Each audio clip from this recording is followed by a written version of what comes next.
Good morning.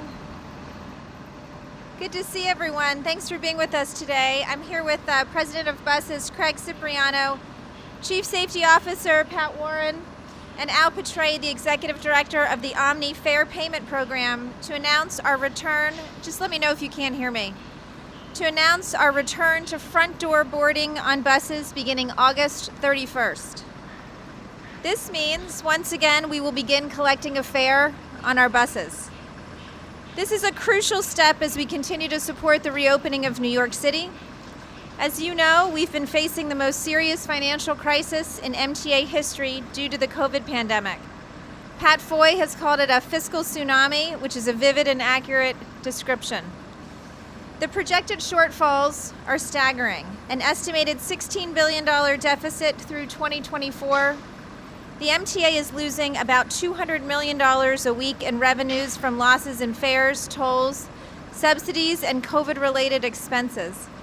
The MTA's bus revenue and bus ridership projections indicate a loss of approximately $431 million throughout the pandemic based on regular pre-pandemic ridership. Based on the number of riders who actually boarded over the last several months, had the MTA collected bus fares from those individuals, those fares would have amounted to $159 million. We are in a moment when every dollar counts, which is why we now find it is an appropriate time to resume fare collection. The fact is, we do not operate a free service as much as we may want to, and we can't afford to lose out on these revenues at this moment. But more important than all of that is making sure that we do it safely. We will leave no stone unturned in our assurances to our operators that we are making sure that as we go back to collecting fares, we're doing so in a way that protects them at all costs. Craig will elaborate more on the safety measures we've put in place now and going forward to make sure that this is possible. The return of front door boarding will be a boon for our riders as well, because it will ensure that the buses are less crowded. The space that has been cordoned off will now be reopened, giving more space to our riders to ensure social distancing. We also continue to run full service to help prevent crowding. Our pilot program on the My MTA app that shares real-time crowding conditions continues to be used by our riders. It is available on about 40% of our bus fleet, and we hope to roll it out further as soon as we can. I'll turn it over to Craig. We'll hear from Pat and Al, and then we'll take questions. Thank you.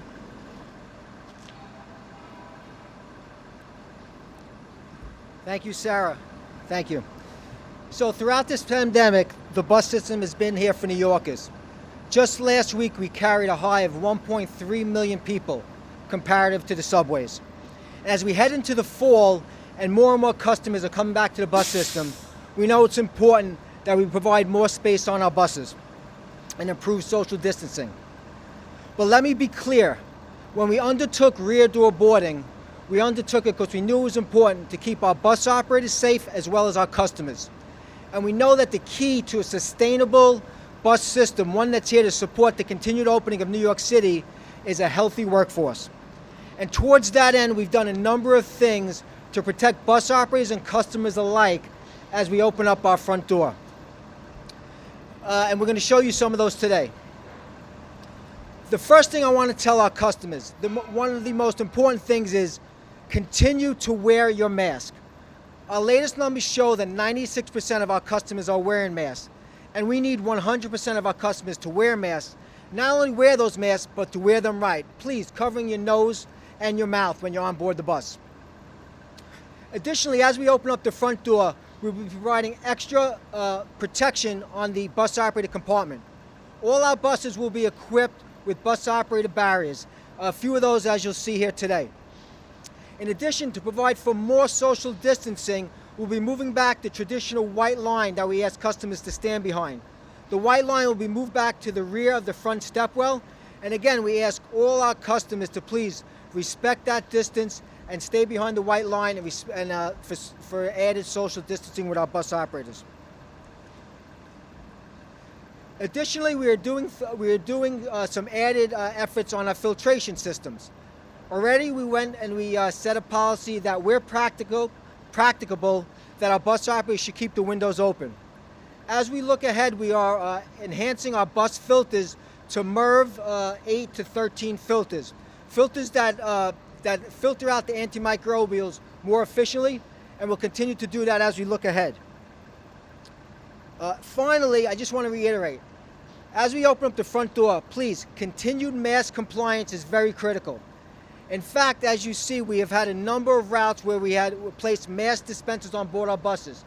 For those customers who get on board without a mask, or for those masks that are broken, please take advantage of those mask dispensers.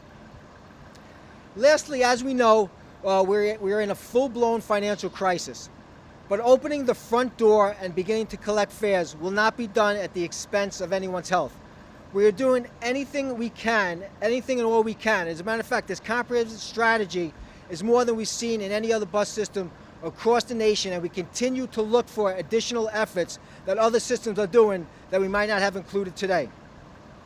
I want to also thank our partners, Bridge and Tunnel officers and the Eagle team, who will be on board our buses starting August 31st to remind our customers the need to pay the fare and to wear those masks. And lastly, I just want to thank my team. I want to thank my labor partners. I want to thank the heroic bus operators that are out there each and every day moving the city. And again, thank you to our customers who have used the bus system more than any other mode of transportation during the pandemic. Again, please respect your fellow New Yorkers by wearing your mask and paying the fare starting August 31st. And with that said, I'd like to introduce Pat Warren, Chief Safety Officer of the MTA.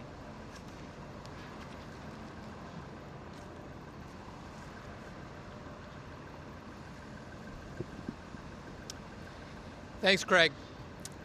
I want to emphasize to our customers, first and foremost, that our system is safe. To date, there have been no coronavirus clusters tied to public transportation, and we're going to do everything to keep it that way. As always, the safety of our customers and employees is our #1 priority. And I'm relieved to say that MTA's efforts to disinfect, filter air, promote mask wear, and social distancing have driven infection rates to near zero among our workforce since the height of the pandemic.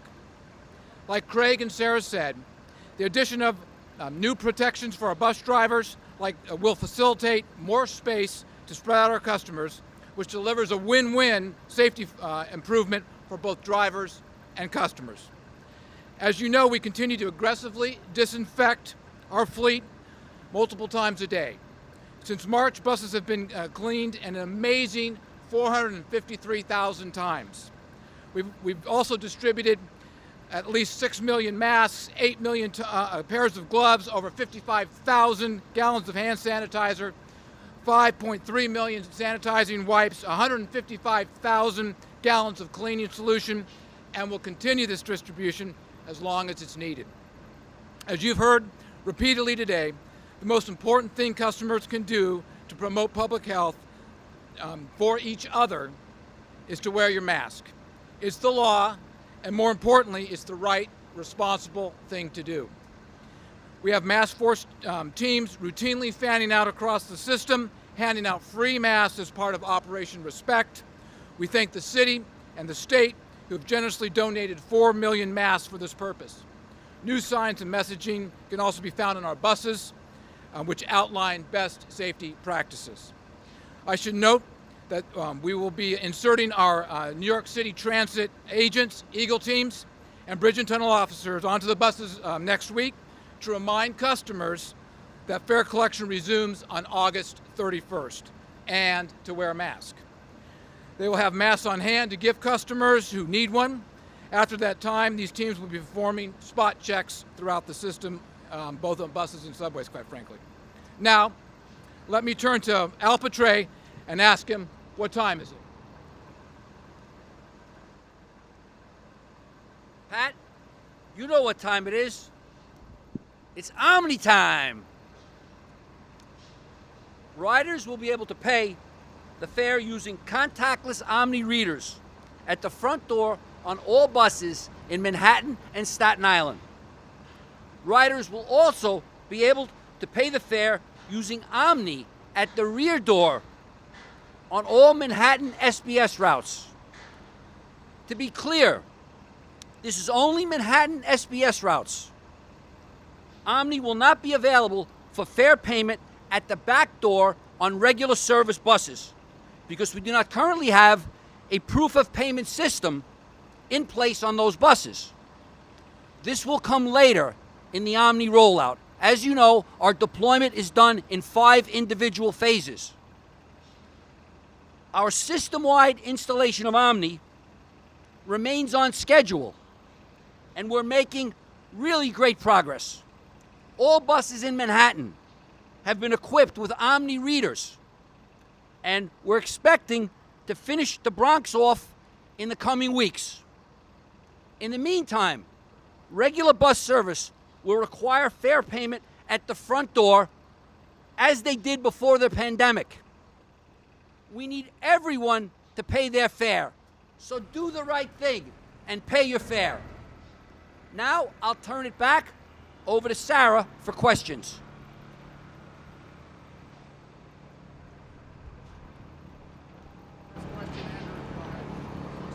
Just so you all know, we can hear nothing up here. So yell your question.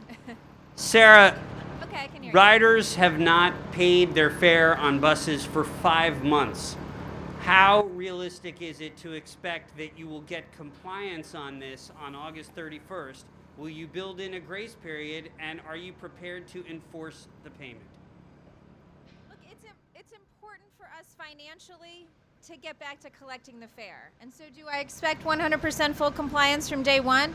Of course not. The reality is, and all of you know this, that we didn't have 100% fare compliance even prior to the pandemic. But it's important that we collect fares, and it's important, and we'll be reminding people that we're now back to collecting fares. But just as a quick follow-up to that, particularly in areas of economic hardship where people have utilized the free bus rides to keep going, they might be angry about having to now face an expense regardless of the MTA's finances. What do you say to that? Absolutely understandable. We are in the worst economy that this country has seen in decades and decades and decades. So I absolutely understand that. Now, the reality is we have to go back to collecting fares because we have to survive as a transit agency. But we understand that this is a hard time across the city, across the state. We're going to be reminding people that we're collecting fares, but I absolutely understand. Sarah, you talked about the financial issues. You're losing $200 million a week. The bus fare alone didn't even touch that in the month since you suspended the fares. I mean, didn't the MTA now inadvertently make the case that you can probably run free buses and not charge people, especially since the buses are relied upon by people who are low income in New York? Well, I think the number that you're referring to has been the pandemic ridership number, correct? Right. Right. So, look, I absolutely understand, but I don't think anyone can argue that we are in a place where we can lose another $431 million, if I'm remembering the first number correctly. So, look, I think, it's a policy debate, right? Would we like to become an agency that can run free transit? That's an absolutely fair policy question. It's not a policy question that we can debate at this moment while our finances have fallen off a cliff, unfortunately. But it's an absolutely fair question that should be taken to Albany and Washington. Any other questions? Hi, this is a question for either Sarah or Craig. Sorry, we'll come back to you. We'll come right back to you. They didn't see you. Go ahead. Sarah or Craig, what was the crucial part? Did you for your workforce, which was hit heavily by the pandemic in a personal way? What was the crucial part to satisfy them that the changes that are made will continue to protect your workforce? Right, so I'll let Craig answer this as well, but we've worked very closely with our labor partners since the beginning of this. So as Craig said, and I think he said, though I couldn't hear anything, is that we are installing these protective barriers between operators and riders. In the meantime, we've also taken a whole bunch of measures to make sure that we're keeping operators safe and riders safe. We have a bunch of different options that we are implementing between now and when the permanent barriers are up, and this is something we've stayed very close to our labor partners on. I'll let Craig answer more fully too. Okay. Thanks, Sarah. So I think, as I said, we viewed this opening of the front door in parallel with a comprehensive safety strategy. So a number of things that we're doing is, as Sarah mentioned, I mentioned, is the barrier. We also have increased signage as well as increased communications around wearing masks. And we're asking our bridge and tunnel officers and our fare evasion and our Eagle Team officers also to remind customers to please wear the mask and wear it correctly. We've also moved back the white line to provide some extra social distancing with our bus operators. And on some model buses, and you'll see them over here, we seats that are directly on top of the bus operator compartment. There's one seat here on this bus here that's right behind the bus operator. We also continue to block that off. So I wouldn't say it's one particular aspect of our strategy, but it's really a full comprehensive strategy that we worked on in conjunction with our labor partners to ensure the bus operator's safety as we move ahead in the pandemic. All right, thanks. And if I could quickly follow, you pointed out yourself 95% mask compliance. How concerned are you about that 5%? And what else can be done other than what you guys have already tried to get that last 5% to understand the importance of wearing masks? Sure.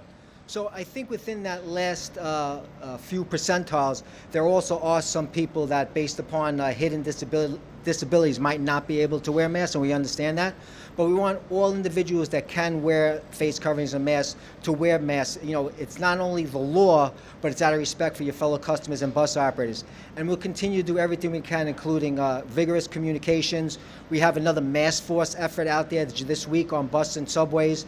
And again, we'll be working with our bridge and tunnel officers and Eagle Team partners to continue to get presence on board our buses to remind customers that they need to do that. What would you say to riders and specifically drivers who are skeptical about this change and safety? Sure. So what I would say is to our customers first and foremost is that as they continue to use the bus system, we recognize the need to provide more space on board our buses. So that was one of the driving forces, the driving force to do this. What I would say to my bus operators is we absolutely would not do this and will not do this at the sacrifice of their own health and safety. We recognize that, the pandemic was tough on our hero bus operators and on all transit workers. But we also recognize the need to support New York City and our bus customers. And we'll be paying a very close attention to a number of indicators in regards to our bus operator, our workforce health. And if we need to iterate on the strategy at any point, we will do that. I wanted to see if you could expand real quick on ridership trends, see if bus ridership is still outpacing subway ridership and how those trends are affecting your finances right now. Sure. So, during the pandemic, bus ridership outpaced subway ridership, I think, as you know. And we saw that with each individual phases of opening, more and more people came back to the bus system. The latest trend of ridership, we just broke a new high last Friday, I believe it was, 1.31 million, I believe it was. And I think that's basically on pace with the subways. We're carrying just as many people or customers as the subways. And when you compare that to pre-pandemic, where the subways carries 5 million versus the bus system at 2 million, it really tells you a lot that people are using the bus system to get around the city. With the Eagle Team and bridge and tunnel officers, will they be issuing summonses? And if someone enters a bus and they don't have any money, will they still be allowed to ride, or will they be asked to pay a ticket or pay the fare? What's the practice there? Sure. I'll start it off, then I'll hand it over to Pat. But as we've done with all our implementations of SBS or any other new change on the bus system, we start off with a communication campaign and the Eagle Team reminding folks of their responsibility, our customers of the responsibility to pay the fare and wear the mask. But I'll hand it off to Pat if he wants to add anything else. Just to add that there's no change into how we do fare evasion and what the consequences of fare evasion are. But just as Craig said, right now we're going to be reminding folks that they need to pay their fare if they fail to do that. And if they don't have a card, we'll talk to them about for a week or two about, hey, getting a card, making sure they have it on the bus. But right now, as of the 31st, the expectation is people start paying their fare. If they don't do it, we'll remind them to do that. And at some point, we will start this typical routine we use for enforcing fare evasion. And then, Pat, you said there have been no clusters connected to public transportation.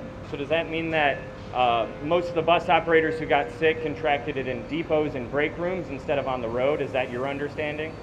Yeah. So the virus is citywide, right? It's very, very difficult to know where all the where somebody contracted the virus.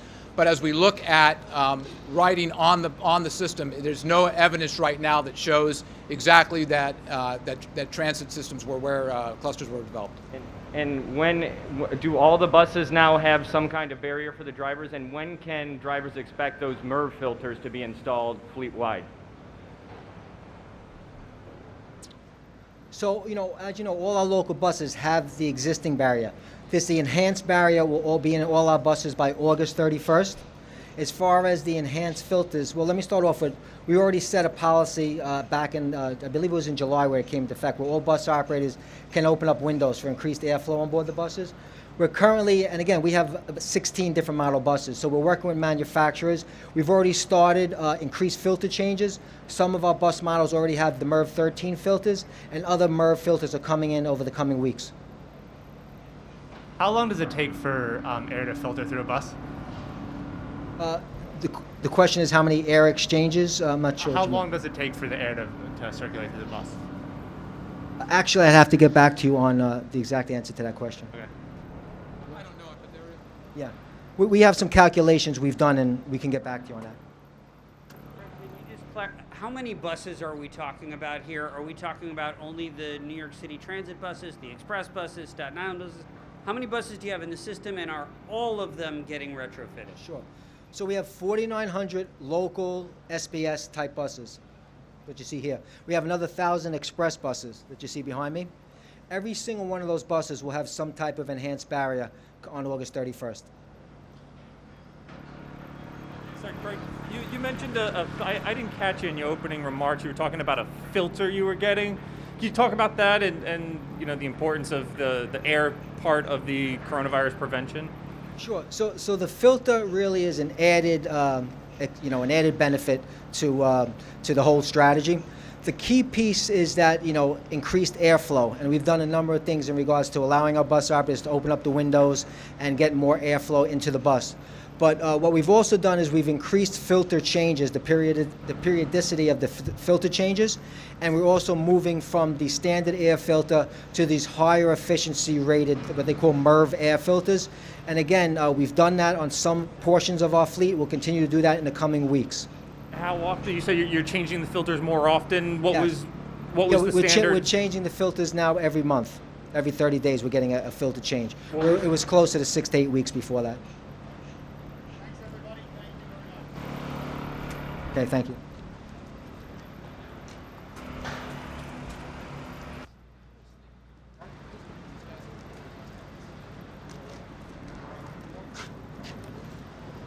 For the media here.